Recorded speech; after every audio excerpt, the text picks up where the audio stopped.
Students of class 12, अभी तक हम लोगों ने क्लास 12 फिजिक्स में सेकेंड चैप्टर पोटेंशियल एनर्जी तक हमने डिस्कस की।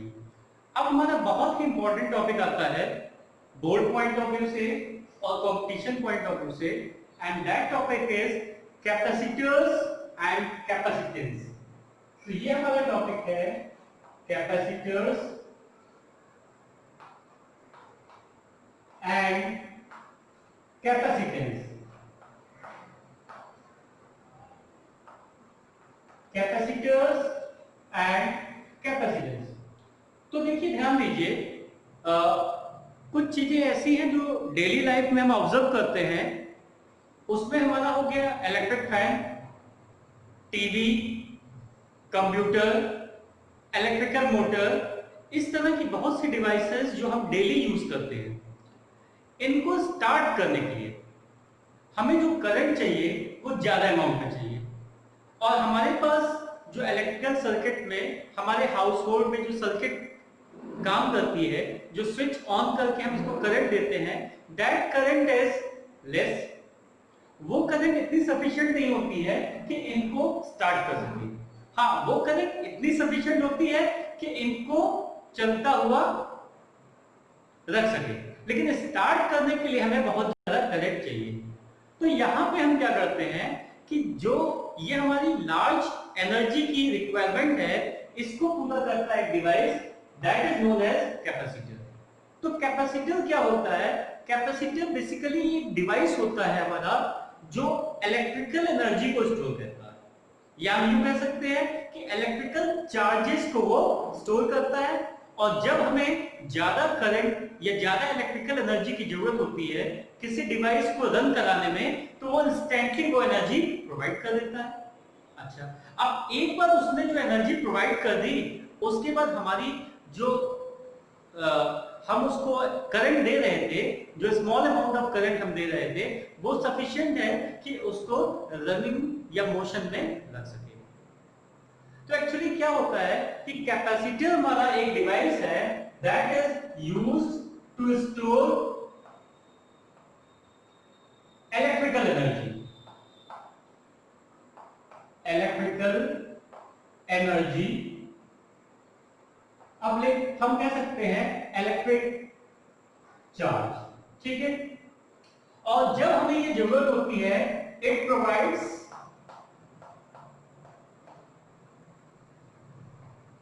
the energy instantly at the instant when it is needed. It provides the energy when energy means large amount of current, large amount of current is needed, ठीक है। तो ये हमारा एक device हो गया जो इलेक्ट्रिकल एनर्जी या चार्ज को स्टोर करता है, और हमें जब किसी डिवाइस को रन करना होता है, जो लार्ज करंट जिसको चलाने में, स्टार्ट करने में हमें चाहिए, तो ये इंस्टेंटली उस करंट को, उस डिवाइस को प्रोवाइड करता है। तो यहाँ पे तो हमारा ये एक जनरल कॉन्सेप्ट हो गया कैपेसिटर का। ये क्या करता है? अच्छा, ये देखिए, इस तरह से आपने देखा होगा कि आपके फैन में इलेक्ट्रिकल मोटर में सभी जगह लगा रहता है। तो ये एक कैपेसिटर हो गया। ये तो जनरली आपको दिख जाएगा, ये सिलेंड्रिकल कैपेसिटर है। तो सिलेंड्रिकल कैपेसिटर में ये दो टर्मिनल्स है हमारे, और ये अलग इसका अंदर का जो कंस्ट्रक्शन है उसके बारे में हम बाद में पढ़ेंगे। तो हमारे पास कैपेसिटर तो एक डिवाइस हो गया, और उस डिवाइस की एबिलिटी, मतलब वो कितना चार्ज या कितना इलेक्ट्रिकल एनर्जी स्टोर करेगा, that property is known as capacitance. So capacitance इसको हम डिफाइन करते हैं द एबिलिटी और property to store electrical energy. Electrical energy, इस प्रॉपर्टी को हम कहते हैं कैपेसिटेंस, और इसकी यूनिट क्या होती है अभी हम बाद में इसको डिस्कस करते हैं। तो कैपेसिटर हमारा एक डिवाइस हो गया, और कैपेसिटेंस उसकी एबिलिटी या प्रॉपर्टी हो गई कि कितने इलेक्ट्रिकल एनर्जी या चार्ज को वो स्टोर करेगा। अच्छा, अब यहाँ पे ये बात आती है कि हमारा कैपेसिटेंस किन चीजों पे डिपेंड करता है। तो कैपेसिटेंस हमारा जो डिपेंड करता है, that depends upon the shape, size. Capacitance हमारा दिस डिपेंड्स ऑन, फर्स्ट है हमारा शेप, साइज, ठीक है। थर्ड, सेकंड हो गया, पहला तो हो गया शेप और साइज का हो गया। दूसरा कहना है the material between the plates. Capacitor की जो प्लेट्स होती हैं उसके बीच में हमारा किस तरह का इंसुलेटर मटेरियल है। हो सकता है एयर हो सकता है माइका हो सकता है डाइलेक्ट्रिक हो, तो उस पे कैसे डिपेंड करेगा। और थर्ड है हमारा depends upon the separation between the plates. Between the plates, plates के बीच में कितनी सेपरेशन है, इन सारी चीजों पे ये डिपेंड करेगा।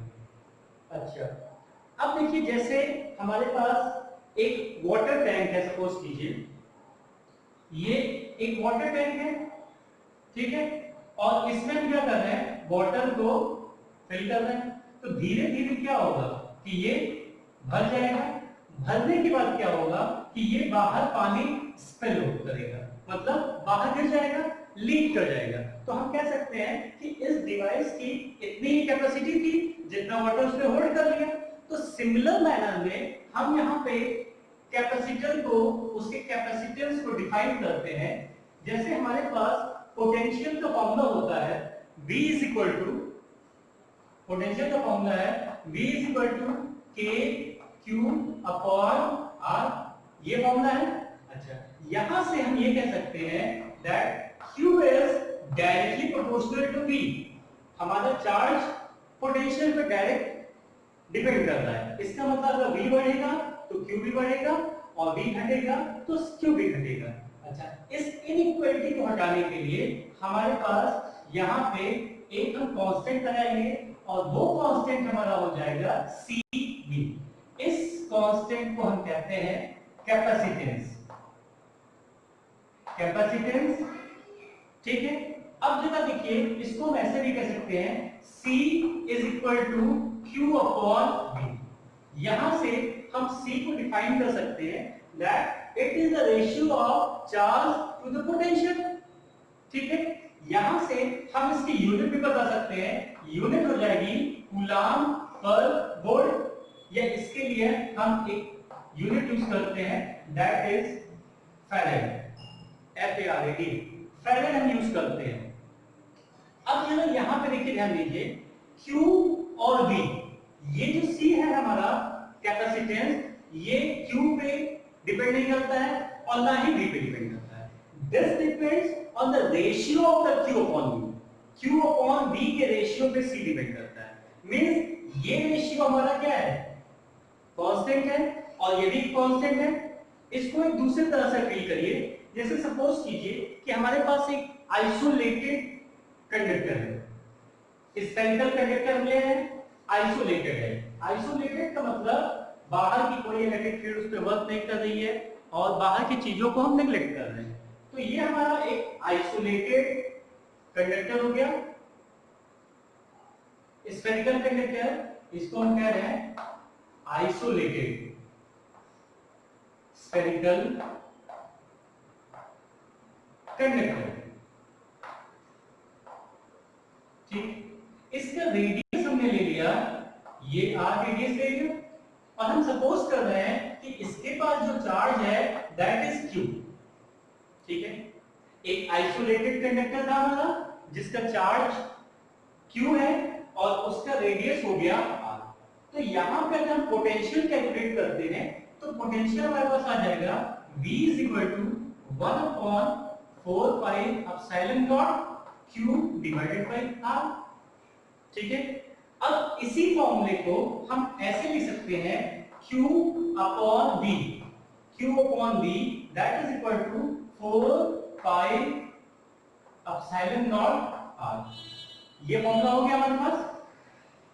ठीक है, अब यहां से एक चीज देखिए, ध्यान दीजिए, ये हमारा 4 पाई एप्सिलॉन नॉट कांस्टेंट है। इस गिवन अगर कोई भी हमारे पास कंडक्टर गिवन है तो r भी कांस्टेंट होगा। इसका मतलब ये पूरी चीज हमारे पास कांस्टेंट है, तो ये भी क्या होगा, कांस्टेंट होगा। मतलब q और v का रेशियो हमारे पास कांस्टेंट रहेगा। हाँ, ये अलग बात है कि q is directly proportional to v, लेकिन इन दोनों का रेशियो क्या रहेगा, ये रेशियो हमारा कांस्टेंट रहेगा, और इस रेशियो को हम कहते हैं कैपेसिटेंस।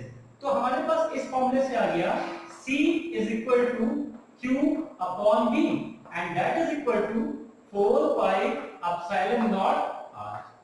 ये एक फॉर्मूला आ गया आइसोलेटेड स्फीयर की कैपेसिटेंस को निकालने के लिए।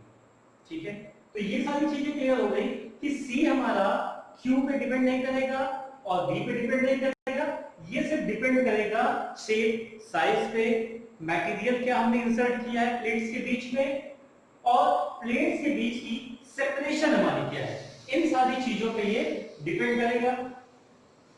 अच्छा, यूनिट अभी हमने डिस्कस की कि इसकी यूनिट होती है फैराड। अब यहाँ पे बहुत ही इंटरेस्टिंग फैक्ट है, इसको भी ध्यान से देखिए।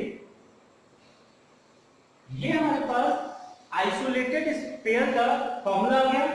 अच्छा, अगर हम चाहते हैं कि अर्थ का कैपेसिटेंस कैलकुलेट करें, तो अर्थ का हमारे पास रेडियस कितना होता है, दैट इज 6400 किलोमीटर। ठीक है, या हम इसको लिख सकते हैं 6400 into 10 to power 3 मीटर। अब इस फॉर्मूले में अगर हम वैल्यू रखते हैं तो C हमारा आ जाएगा 4 पाई एप्सिलॉन नॉट, और ये R, इसकी वैल्यू हो जाएगी 1/9 into 10 to power 9, और R की वैल्यू हो जाएगी 6400 into 10 to power 3। ठीक है, अब यहाँ पे अगर इसको हम कैलकुलेट करते हैं तो ये आ जाएगा हमारा 10 की पावर 9 माइनस में ऊपर जाएगा, तो ये हो जाएगा 10 की पावर -6, और ये हो जाएगा 6400 डिवाइडेड बाय 9। इसको जब हम सॉल्व करेंगे तो ये आएगा 711 माइक्रोफैराड। इसका मतलब देखिए क्या हुआ, इसका मतलब ये हुआ कि अर्थ का रेडियस बहुत ज्यादा है, अर्थ बहुत बड़ी बॉडी है। अगर अर्थ के जैसा हमारे पास कोई स्फेरिकल कंडक्टर है तो भी उसकी कैपेसिटी कितनी होगी, माइक्रोफैराड में होगी। इसका मतलब जब हम क्वेश्चन सॉल्व करते हैं तो हमें जो भी कैपेसिटेंस दिया रहता है वो माइक्रोफैराड में दिया होता है, पिकोफैराड में दिया होता है, या इसी तरह से दिया होता है फैराड, क्योंकि बहुत ही लार्ज कैपेसिटी हो गई कैपेसिटर की, और वो जब हमारी अर्थ ही उतना नहीं होल्ड कर सकती है तो इतना बड़ा कंडक्टर कहां से लाएंगे। So we generally use capacitor in terms of smaller units like microfarad, picofarad and so on. अच्छा, अब देखिए, ध्यान दीजिए, यहां पे एक बात ये आती है कि अगर हमारे पास Q अपॉन V का रेशियो कांस्टेंट है तो हमें कैपेसिटी अगर बढ़ानी है, कैपेसिटेंस को बढ़ाना है, तो हम कैपेसिटेंस को कैसे इंक्रीज कर सकते हैं। ठीक है, तो देखिए, how to increase the capacitance, how to increase the capacitance. ये बहुत ही इंपॉर्टेंट टॉपिक है, कैसे कैपेसिटेंस को हम इंक्रीज करेंगे। तो देखिए, हमारे पास केस 1 है, केस 1 में एक आइसोलेटेड स्फीयर है। ठीक है, आइसोलेटेड स्फीयर है, ये चार्जेस है इस पे, ये रेडियस हो गया आर, रेडियस से बहुत ज्यादा मतलब नहीं है, ये हमारा क्यू हो गया। तो इस केस को अगर हम 1 लेते हैं तो यहां पे हमारे पास v1 की वैल्यू क्या आ जाएगी, v1 की वैल्यू आ जाएगी k q बाय r, ये वैल्यू आ गई v1 की वैल्यू, ठीक है। अच्छा, अब हम केस 2 में क्या ले रहे हैं, केस 2 में देखिए ध्यान दीजिए, ये हमारा आइसोलेटेड था, ये केस क्या था, आइसोलेटेड कंडीशन में था ये स्फीयर हमारा। अब हम क्या कर रहे हैं, ये हमारा स्फीयर है, ठीक है। अच्छा, ये पॉजिटिवली चार्ज है, क्यू चार्ज है इस पे, प्लस हमारी डिस्टेंस वही है, इसकी बगल में हम क्या कर रहे हैं, एक न्यूट्रल कंडक्टर प्लेस कर रहे हैं, this is neutral conductor, neutral conductor, ठीक है। तो अब देखिए क्या होगा, इसकी वजह से, इंडक्शन की वजह से यहां पे नेगेटिव चार्जेस डेवलप होंगे और यहां पे पॉजिटिव चार्जेस डेवलप होंगे, बात आ गई समझ में, ठीक है। अब देखिए अगर इसको हम नहीं देख रहे थे तो यहां का पोटेंशियल हमारे पास क्या था, ये था V इज इक्वल टू के क्यू अपॉन आर था। मान लीजिए ये नेगेटिव चार्जेस माइनस क्यू है हमारे पास और ये प्लस क्यू है। तो अब देखिए क्या होगा, इस नेगेटिव चार्ज की वजह से ये डिस्टेंस अगर हम r1 ले लेते हैं और यहां से पॉजिटिव की डिस्टेंस r2 ले लेते हैं, तो अब हमारा क्या होगा, नेट पोटेंशियल क्या होगा, इसका पोटेंशियल प्लस इसका पोटेंशियल प्लस इसका पोटेंशियल, ठीक है। और हमने ये बताया था कि पोटेंशियल में हम चार्जेस को विद साइन प्लेस करते हैं, तो यहां पे देखिए क्या आ जाएगा हमारे पास, जो V नेट आ जाएगा, V नेट, तो वो इसकी वजह से हो जाएगा K Q बाई R, ठीक है। अब ये क्योंकि नेगेटिव की वजह से ले रहा है तो माइनस होगा, minus K Q upon R1 कर लेते हैं, ठीक है। और इसकी वजह से जो होगा, ये डिस्टेंस R2 है और ये प्लस में है, तो ये हमारे पास आ जाएगा plus K Q upon R2। अच्छा, अब जरा ध्यान दीजिए, इस पोटेंशियल में और इस पोटेंशियल में ज्यादा वैल्यू किसकी है, पोटेंशियल किस पे डिपेंड करता है, डिस्टेंस पे। अगर डिस्टेंस हमारी कम है तो पोटेंशियल ज्यादा होगा, तो ऑब्वियसली हमारी डिस्टेंस r1 कम है तो ये नेगेटिव पोटेंशियल इस पोटेंशियल से ज्यादा होगा। इसका मतलब जब इसमें से ये हम माइनस करेंगे तो नेगेटिव वैल्यू आएगी हमारे पास, और उस नेगेटिव वैल्यू को जब इसमें से हम सब्ट्रैक्ट करेंगे तो पोटेंशियल हमारा ये जो था इससे कुछ कम हो जाएगा। इसका मतलब अगर यहाँ पे इसको हम V2 कर लेते हैं तो हमारे पास रिजल्ट ये आ गया कि V2 is less than V1, ठीक है, पोटेंशियल। अब यहां पे एक चीज और देख लीजिए, ये हमारे पास सेकंड केस था। अब केस थर्ड में हम क्या कर रहे हैं वो देखिए, केस थर्ड में हमारे पास जो आइसोलेटेड स्फीयर था, केस थर्ड में ये आइसोलेटेड स्फीयर था, इसके पास ये हमारे पास स्फीयर था, क्यू चार्ज था, इसके पास एक नेगेटिवली चार्ज हम लेके आते हैं स्फीयर, ठीक है। तो ये डिस्टेंस अगर हम r1 ले लेते हैं और ये डिस्टेंस r2 हो जाएगी, इसका मतलब क्या हुआ, ये जो V3 मान लीजिए टोटल इसका आ रहा है, तो V जो V1 हमारे पास था, V1 में से ये पोटेंशियल माइनस होगा, कितना हो जाएगा K, अगर यहाँ पे माइनस क्यू है, यहाँ पे माइनस क्यू है, Q माइनस साइन ले लिया upon R1 minus K Q upon R2। अब देखिए अभी यहाँ पे एक वैल्यू प्लस थी तो इसका जो रिजल्टेंट आया था इन दोनों को सॉल्व करके वो कुछ कम वैल्यू आई थी, तो इसमें से कुछ कम माइनस हुई। यहाँ पे क्या हो रहा है, ये भी नेगेटिव है, ये भी नेगेटिव है, तो इसमें से जो वैल्यू माइनस होगी वो ज्यादा माइनस हो जाएगी। इसका मतलब हमारा पोटेंशियल और क्या हो गया, कम हो गया। तो अब हम यहाँ पे रिजल्ट ये लिख सकते हैं, रिजल्ट हमारे पास ये आ जाएगा that V3 is less than V2 is less than V1। ये रिजल्ट आ गया।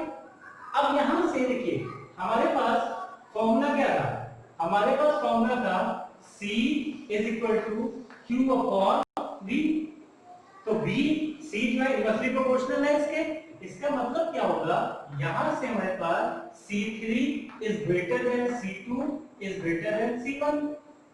मतलब क्या हुआ, पोटेंशियल को हमने क्या किया, हमारा जो कंडक्टर था ओरिजिनल उसके शेप और साइज को हमने नहीं चेंज किया, हमने क्या किया, उसके बगल में एक दूसरा न्यूट्रल कंडक्टर पहले लाए, उसके बाद एक चार्ज लाए। तो इस तरह से हम क्या कर सकते हैं, बिना उसका डायमेंशन चेंज किए हुए हम उसके आसपास कुछ ऐसी चीजें हम रख दें जिससे उसके कैपेसिटेंस को हम बढ़ा सकते हैं। तो ये हमारा एक जनरल इंट्रोडक्शन हो गया कैपेसिटर्स और कैपेसिटेंस के बारे में। ठीक है, अब नेक्स्ट हमारा जो इंपॉर्टेंट टॉपिक है उसको हम देखेंगे पैरेलल प्लेट कैपेसिटर। तो ये इसको स्टडी कर लीजिएगा, कैपेसिटेंस अर्थ का कितना होता है और क्यों हम कैपेसिटेंस को स्मॉलर यूनिट्स में मेजर करते हैं। हाँ, यहां पे एक चीज बची है, उसको ध्यान से देखिए। हम जब इसको यूज करेंगे तो कैपेसिटेंस का हमारे पास सिंबल क्या होगा, कैपेसिटेंस का देखिए एक सिंबल हमारे पास ये होता है कैपेसिटेंस का, ठीक है, ये कांस्टेंट है, कांस्टेंट कैपेसिटेंस के लिए है। अब देखिए इसमें दोनों टर्मिनल बराबर होते हैं, ये अगर हमारे पास बना हुआ है और इसमें एक एरो है तो ये हो जाएगा वेरिएबल कैपेसिटेंस। ठीक है, और अगर इस तरह से हमें दिया हुआ है, ये दिया है, ये दिया हुआ है, इस तरह से ये भी सिंबल है, तो इस टर्मिनल को हम पॉजिटिव लेते हैं और इस टर्मिनल को नेगेटिव लेते हैं। तो ये सारा बेसिक इंफॉर्मेशन हो गया कैपेसिटर्स और कैपेसिटेंस के बारे में। तो नेक्स्ट वीडियो में पैरेलल प्लेट कैपेसिटेंस के बारे में हम स्टडी करेंगे। तब तक ये सारे कॉन्सेप्ट्स आप अपने क्लियर कर लीजिए। ओके।